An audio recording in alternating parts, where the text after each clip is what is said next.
నల్గొండ జిల్లా నాగార్జునసాగర్ నియోజకవర్గంలో BRS party అభ్యర్థి నోముల భగత్ కుమార్ ప్రచారం చేశారు.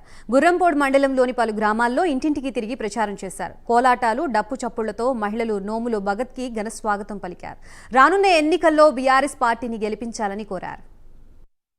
దాదాపు 298 మంది రైతన్నలు ఉన్నారు.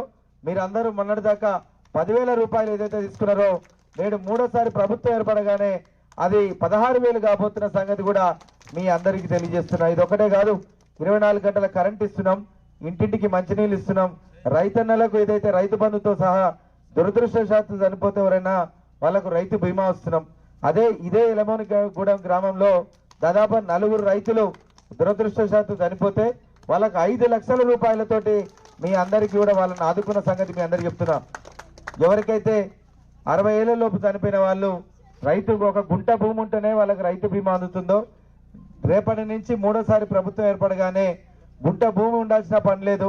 తెలంగాణలో దురదృష్టవశాత్తు 60 ఏళ్ల లోపు ఎవరు చనిపోయినా కానీ ఖచ్చితంగా వాళ్ళందరికీ కూడా 5 లక్షలు ఇచ్చే పథకం కేసీఆర్ బీమా, ప్రతి ఇంటికి ధీమా పేరుతోటి ఈరోజు కేసీఆర్ గారు తీసుకురాబోతున్న సంగతి తెలియజేస్తున్నా.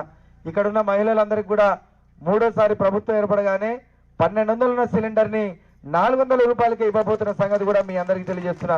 ఇది ఒకటే కాదు, సౌభాగ్య లక్ష్మి పేరుతోటి